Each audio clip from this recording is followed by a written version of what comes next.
luto na ang ating special whole chicken sa Sprite ni Ford's Kitchen TV. Ito na, para sa inyo to. Ay, sarap. Sarap. Ha? Paano yan? Magra-rice ka pa. Tuyo ba ito? Tsaka Sprite? Toyo. Toyo. May garlic pa sa ibabaw. O, Nems, para sa iyo. Mani ba to? Hindi yan mani.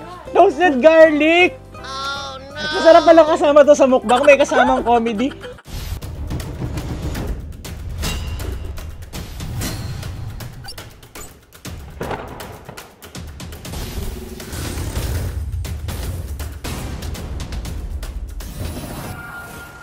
Hello everyone!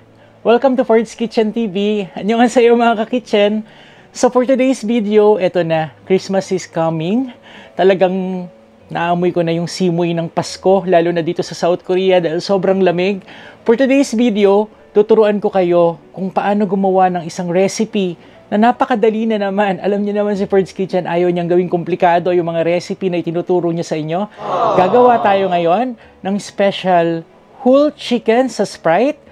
Sundan nyo lang to, napakasarap at talagang bagay na bagay ngayong Pasko at ngayong nalalapit na bagong taon. Dahil yung season na to, talagang nagsasama-sama ang buong pamilya, mga kaibigan. So ito na, i-prepare na natin yung mga ingredients at tara, magluto na tayo mga ka-kitchen. Let's go!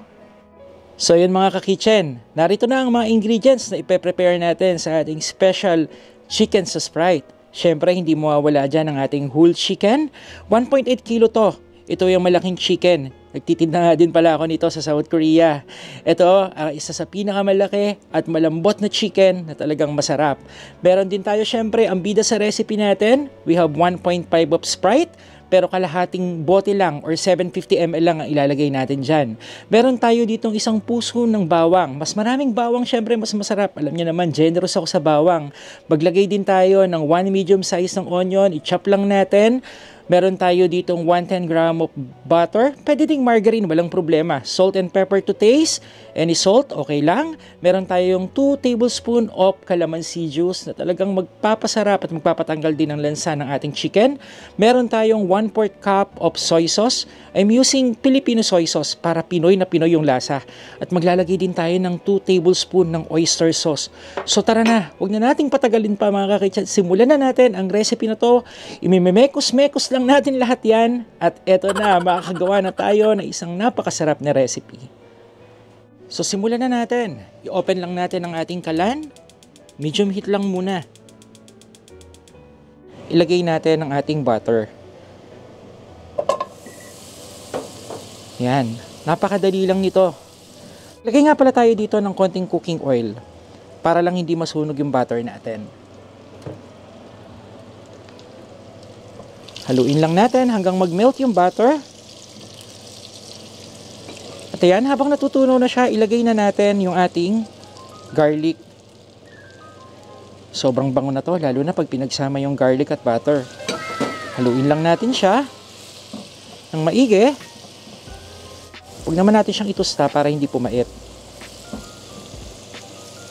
Medyo nagbabrown na siya ng konti. Nung sakto lang, ilagay natin yung ating sibuyas. Ayan. Chop nyo lang yung sibuyas nyo. Haluin natin. Sabi ko nga sa inyo, mekos-mekos lang yung recipe natin na to. Walang kahirap-hirap, napakadali at kayang-kaya nyong sundan. So pag nag-caramelize na yung ating sibuyas, ayan, nakita nyo naman, naluto na siya. Ilagay na natin ngayon yung ating toyo. Ihalo lang natin dyan sa ating ginisa yung ating toyo. Masarap talaga lagi ang toyo, di ba? Huwag lang susumpungin ng toyo yung mga kasama natin sa buhay. Ano daw? So, ihalo lang natin yan and then ilagay natin yung ating kalamansi. So, haluin lang natin. And then yung ating oyster sauce. Isa din to sa nagpapasarap ng ating recipe ngayon. Then ilagay natin yung ating Sprite. Yun. Yung tunog ng Sprite, yun yung masarap. So yan. Tansyahin lang muna natin. So maglaglagay lang muna ako ng kaunti. And then mga 1/4 lang muna. Kasi itatansyahin natin yung laki ng chicken na ilalagay natin dyan. So, yan. Ihulog na natin ngayon yung ating chicken. So, unahin muna natin itong ilalim. Ayan.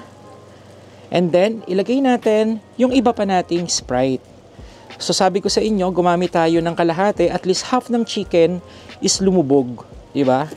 Kasi medyo matagal din natin itong lulutuin para lutong-luto at kapit na kapit sa laman. So, nilagay ko yung kalahating bote ng Sprite. And then, ilagay na natin yung ating salt. Ayan. At syempre, yung ating pepper. Depende sa inyo ha, kung gaano karaming paminta yung gusto nyo, walang problema. Ayan. Oo nga pala, nakalimutan kong isama sa recipe na to. Maglalagay nga din pala tayo sa recipe na to ng chili garlic. Ito yung natira sa ginawa kong chili garlic nung ako ay gumawa ng mga gourmet, yung mga tinitinda ko dito. So maglagay lang tayo para may konting anghang. Ayan. Natin sa ibabaw ng sauce hanggang sa pumasok siya doon sa loob ng ating chicken. Dali, magpapalit ako ng sandok. Spatula yung gamit ko, so ayaw kumapit nung ating sauce. So yan, ilagay lang natin dyan sa ibabaw.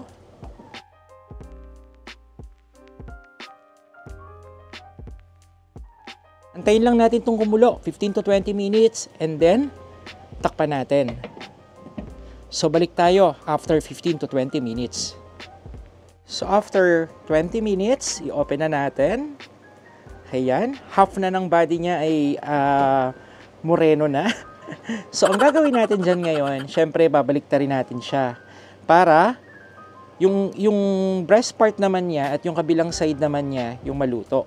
Actually, dito talaga, medyo matagal lang natin siya lulutuin. Pero, mas maganda talaga yung ganito na lubog doon sa mismong Sprite. So, yan. Huwag nating biglain para hindi pumangit yung kanyang itsura. Yan, tingnan niyo yung balat. Kailangan buong-buo pa para sa presentation. Maganda siya talagang tingnan. So, yan. So, nakadapa na yung chicken natin. Antayin ulit natin yung 15 to 20 minutes o 20 minutes na natin hanggang sa maluto ulit yung ilalim at lumapot yung ating sauce. So, takpan siya natin ulit, mga ka-kitchen. Yan. And then, balikan natin mamaya. Mga ka-kitchen, mag-a-add pala ako ng fish sauce. Dagdag flavor siya at umami. Hindi ko nasama sa recipe natin from the start. So, maglagay lang tayo ng konti lang.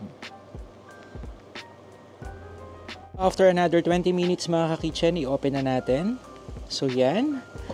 Medyo lumalapot na yung ating sabaw. Tignan nyo yung texture ng ating sabaw.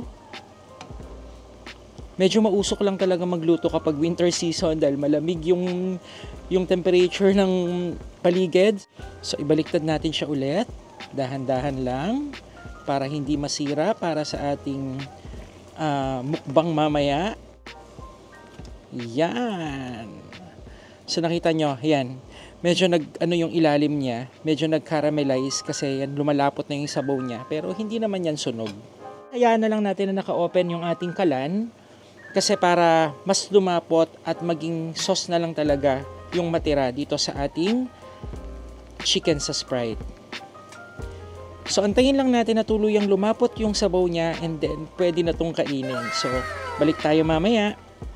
Then, eto na ang ating chicken sa Sprite. Lagyan natin ng malapot na sauce sa ibabaw.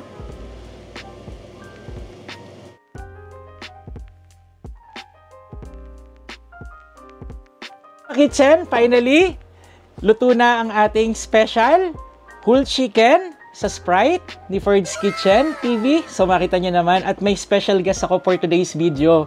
Dahil naisip ko, wala akong kasamang kumain ngayon nang niluto ko na to dahil medyo diet ako.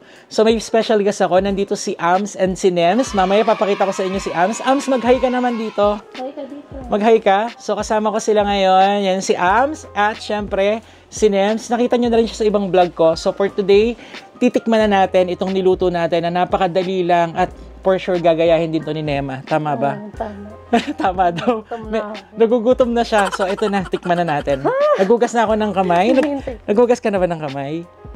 Pero okay lang yan. Sige na. O, ito na. Sarap. Ay!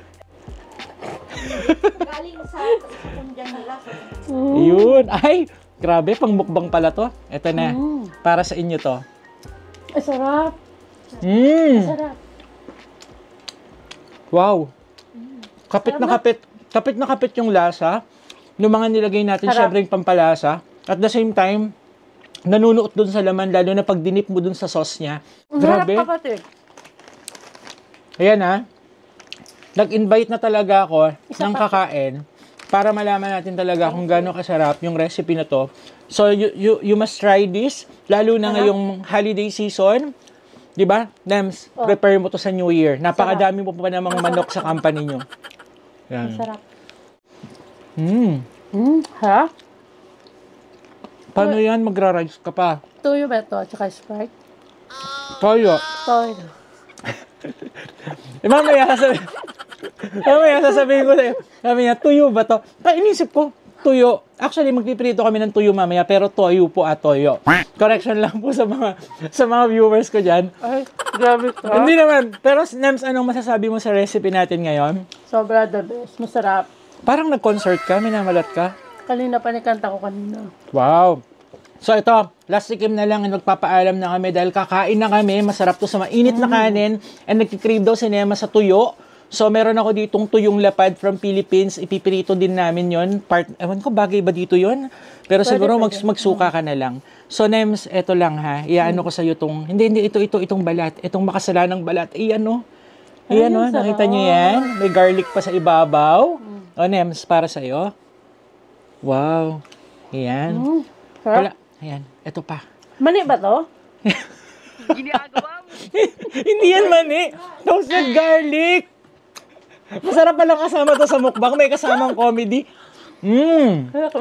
So, yun lang mga kakritsen. Sana magaya nyo yung recipe na to. Masarap.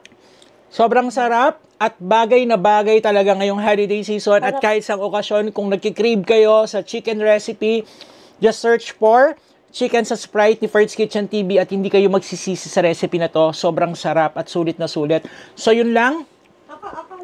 Kung bago kayo sa channel ko, syempre, don't forget to like, share, and subscribe to... Andali lang. Ninanamnam pa niya yung lasa. Don't forget to like, share, and subscribe to... Fert's Kitchen TV!